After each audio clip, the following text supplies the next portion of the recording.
welcome to my new art channel, which I've been putting together for some time. It's a new sort of skill set for me.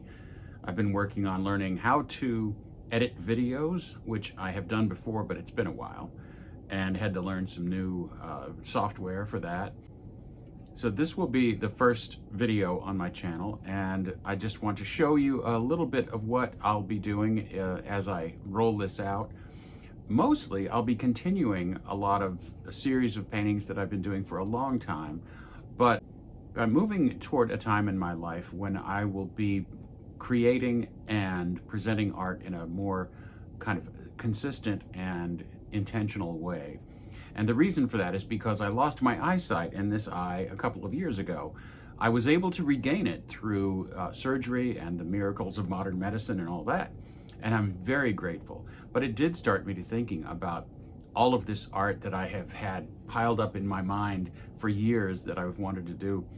And also the reality that we don't know what kind of time we'll have and the opportunities to create these sort of things. So that's what I'm doing. And I wanted this channel to be a chronicle or a journal of that sort of process for me. So I'm sure it will go through some changes. But I did want to have some sort of process available for people to look at because I find that really interesting. When I go online, and I follow tons of artists, there are more great artists working today than any time in history, I believe. Wonderful artists, skilled, perceptive, creative artists, and I follow a lot of them. And that can be a good thing and a bad thing. It might be a little overwhelming, the sheer volume of influences. But in addition to that, if you're an artist working on a creative career, you might either be inspired by a lot of these artists or discouraged by looking at all this fantastic, beautiful art and thinking, oh, I could never achieve that. But of course, it's not true. Just like every new movie that comes out is in competition now with every movie that's ever been made, because everyone now has access to everything through the internet. The same is true of art. So every new artist, or every artist who is trying to find their feet, to find their voice, is competing in a way with every kind of art that's ever been created in history. And that's very daunting, right?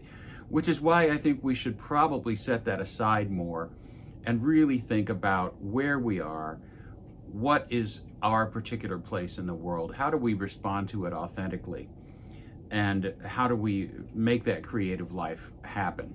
So I wanted to show you just a few of the categories that I'll be presenting, and I hope to go beyond that. I hope to have some great discussions on here too. But generally, I want to start today with still life painting, because I've probably done more still life painting than anything. I began still life painting in a serious way after seeing the art of Jeff Legge and becoming aware of the classical sort of realist approach to painting and discovering that that was still out there, that people were carrying on this tradition. And of course, people are taking it in very creative directions. I don't think we should feel bound to the past or bound by the past, but I do love the idea of carrying forward this visual tradition in a way that is authentic and doesn't discard or dismiss the past. So I was excited to find out that that was going on, and I started painting in a way that was much more traditional. My background is in fine art through a public university. I got a bachelor's and a master's degree through two different universities, but I like to say I have a master's degree in fine art, but I'm in recovery. So I don't want to dismiss the good things that happened through that program, but it was very, very different than the art that I'm interested in producing now. I have been working on educating myself for a long time, since the early 2000s, on discovering this traditional approach to painting and then making it my own. So still life was something I began to do from the beginning. It goes back to my love of just artifacts. I think partly from my first art job, I was illustrating a book on archaeology, and I was just drawing artifacts all the time. But I love that we live in a world of things of objects and light and shadow and form and all of this multiplicity of different things. And I'm just so grateful for it. I'm endlessly fascinated by the world around us. And I try to, through my art, present some kind of tribute to some aspect of creation, things that are well grown in nature and things that are well made by humankind. And the world is full of those things. We'll never run out of them. Some people might ask, well, hasn't this been done before? Haven't people painted still lifes and landscapes and portraits for a long time? Why would you want to keep doing that? But I look at it this way. Why would you be tired of painting pictures of people or of beautiful things or interesting things in the world? Unless you were just tired of those things. You'd have to be tired of people. You'd have to be tired of living in the world. And so I have been doing that for a long time through still life. The latest still life that I want to present to you here is called Lilies and Celadon. And these were a couple of lilies that I put in a vase. This is the vase right here.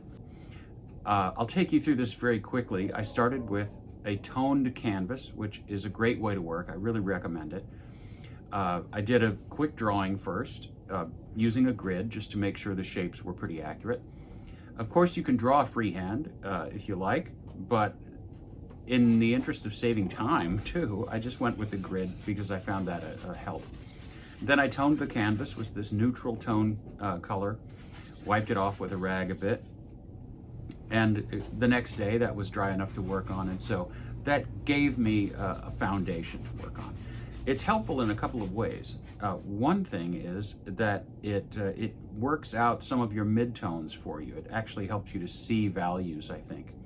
And the other thing is it eliminates that bright, stark white canvas that's sort of staring you in the face and that can be a little intimidating. So I went through that process and then started to lay in basic colors. And like a lot of my paintings, and the way I teach my students, is to work forward in space, to start with a background, work forward toward the viewer or toward the observer.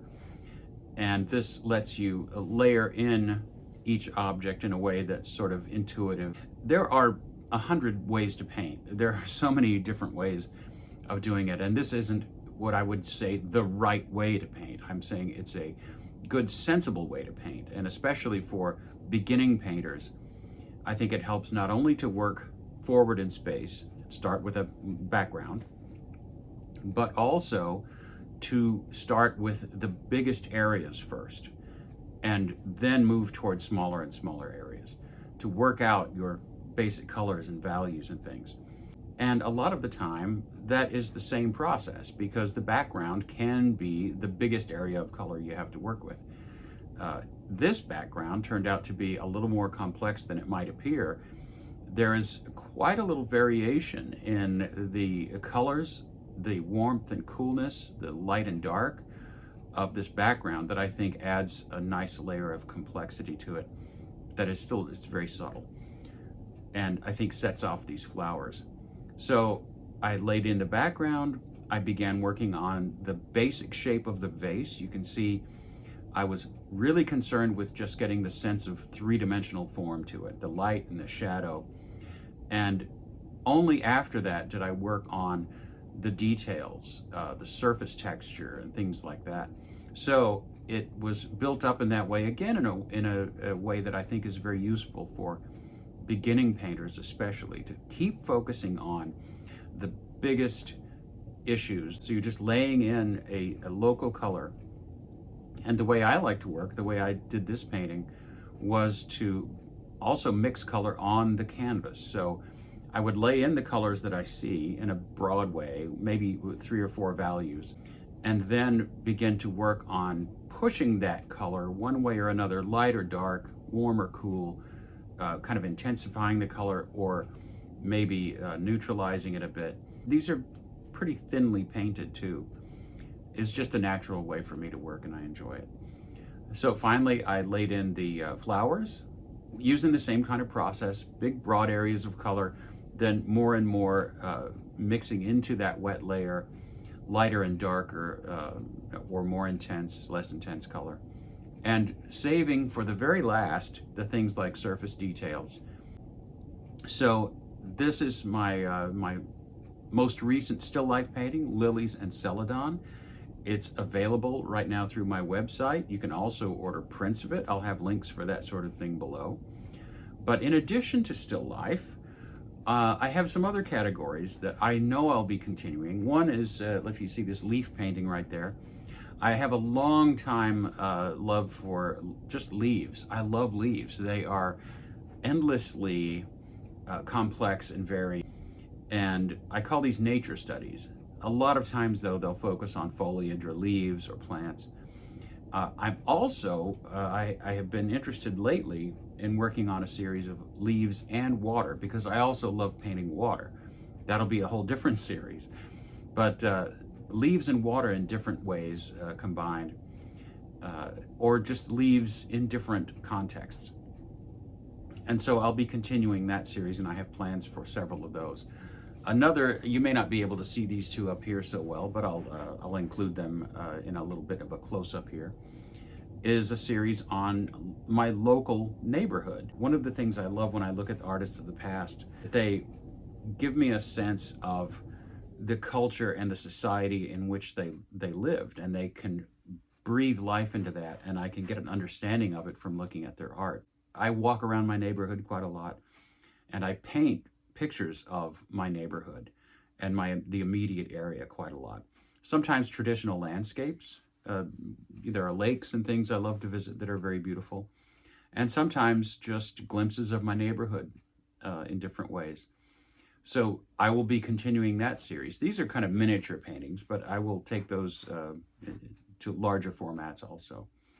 And then I am also working on a new series in pen and ink, after the style of sort of illuminated manuscripts of saints of the Catholic Church, maybe some other literary figures who are not saints, but that also have great things to say, and kind of showcasing quotations or thoughts from them in a way that's similar to an illuminated manuscript. Lastly is a series of paintings based on the Rosary, on the lives of saints, on biblical scenes, things like the Stations of the Cross. I don't know that I'll ever get to the end of that, but I'm going to begin it. That's going to be a longer term process, and one that I will look forward to sharing with you. So I will be posting links below to my Patreon if you would like to support this work as it goes on, and also my Ko-fi. Ko-fi is a way of sort of tipping or doing a little monthly contribution like Patreon. But also, if you will follow those links, or if you'll become a member here and subscribe and join the channel as a member, you'll have access to a few things like behind the scenes videos that I won't be posting on my regular YouTube, works in progress, sort of sneak peeks, releases and things before I come out with those officially on my YouTube channel. I appreciate you being here. Thank you for joining me today. I hope you'll be back, and we'll get to talk and know one another a little bit over time. Whether you are an artist or simply a lover of art, welcome to my channel. Thanks again, and God bless.